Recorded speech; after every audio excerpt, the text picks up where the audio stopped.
warahmatullahi taala wabarakatuh. Alhamdulillahi rabbil alamin wassalatu wassalamu ala asyrafil anbiya'i wal mursalin wa ala alihi wa sahbihi ajma'in.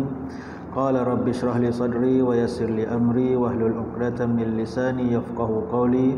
Subhanaka la ilma lana illa ma 'allamtana innaka antas samiul alim wa la haula wa la quwwata illa billahil aliyyil azim.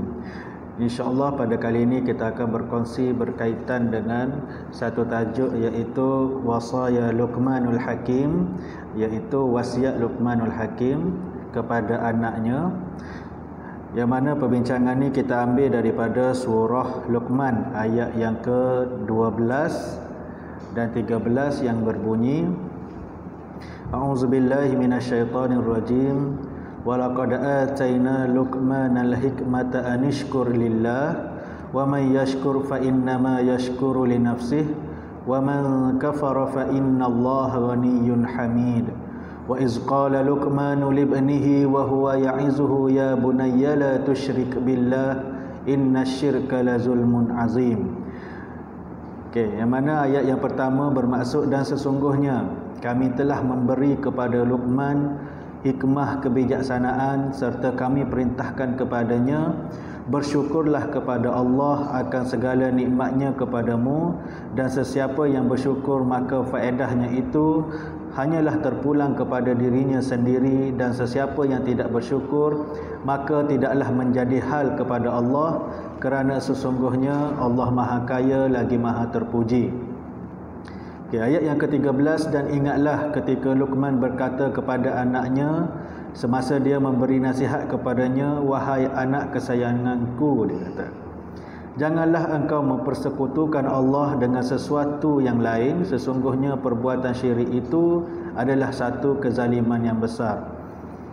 Okey, dalam ayat ini ada beberapa pesanan Luqmanul Hakim terhadap kepada anak dia, yang mana yang kita akan bincangkan selepas ni lah.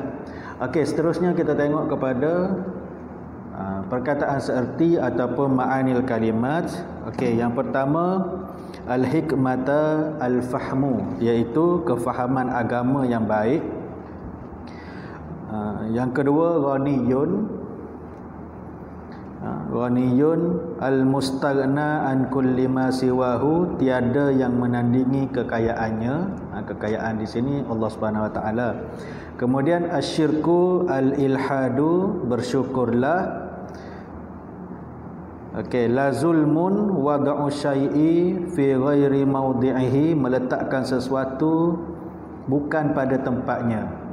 Itu maksud zalim. Meletakkan sesuatu bukan pada tempatnya. Kemudian yang terakhir azimun ad-dayyiqu syadid, kesusahan yang melampau. Okey, syarahul ayat, huraian daripada ayat ni. Okey, yang pertama, a'tallahu Luqmanul Hakim al-ilma wal aqli. Allah memberikan kepada Luqmanul Hakim itu ilmu dan akal yang hebat. Yang kedua, wa alhamahullahu syukra wa ata'ahu bi fi'lin ma'murin bihi wa taraka ma nahallahu anhu. Allah menyuruh agar bersyukur dan taat dengan melakukan apa yang disuruh dan tinggalkan larangannya. Okey, yang seterusnya, man syakarallahu ka'annahu yashkuru li nafsihi wa man kafara fa innallaha ghaniyyun 'anil khalqil ajma'in.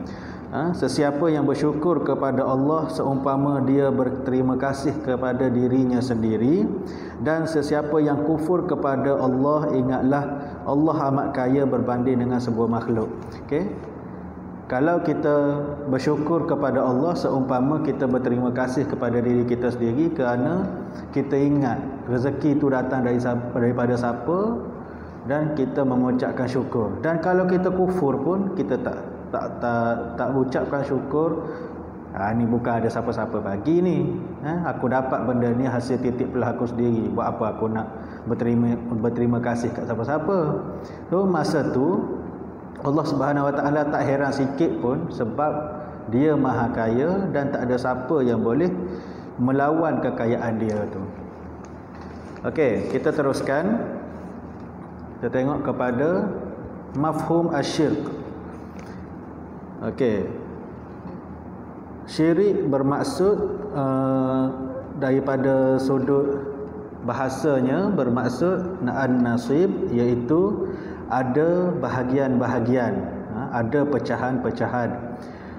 Yang seterusnya daripada sudut syarak, i'tiqadu biwujudi ilahin sanin au aksar. Kita beriktikad ataupun kita yakin bahawa wujud Tuhan kedua ataupun banyak Tuhan. Itu maksud syirik. Kita yakin bahawa jasanya wujud Tuhan yang kedua ataupun bilangan Tuhan ni banyak, bukan satu saja. Okay, itu maksud syirik. Kemudian kita tengok kepada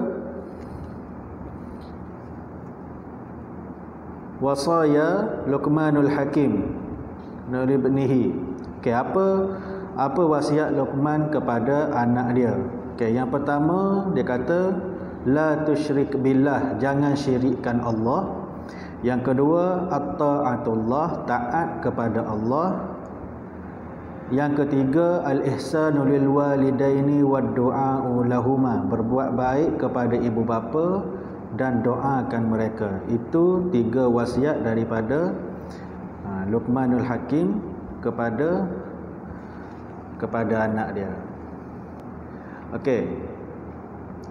Kemudian kita tengok ma yu'khazu minal ayat, apa pengajaran daripada ayat ni.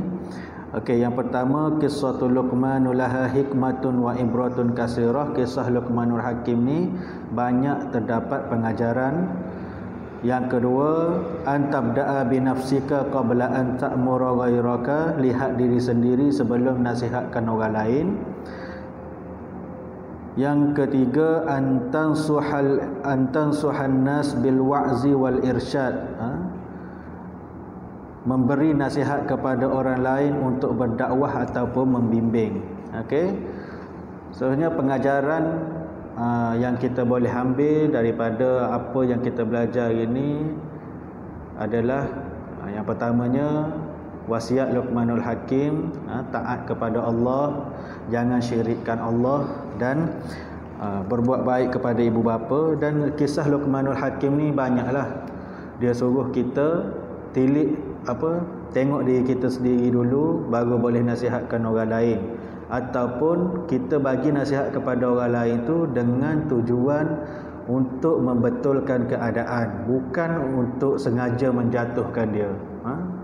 Dan teguran tu perlulah ada sifat, kita kata perlu ada kelembutan dalam memberi nasihat, dalam teguran.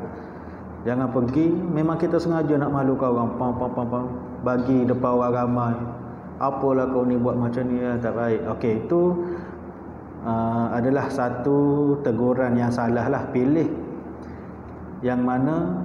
Dalam kisah Luqmanul Hakim ni juga kita boleh satu kisah yang masyhur, yang mana kita nak puaskan hati semua orang tu tak dapat. Macam contoh, Luqman dengan anak dia pergi ke 3 bandar yang berbeza membawa seekor keldai.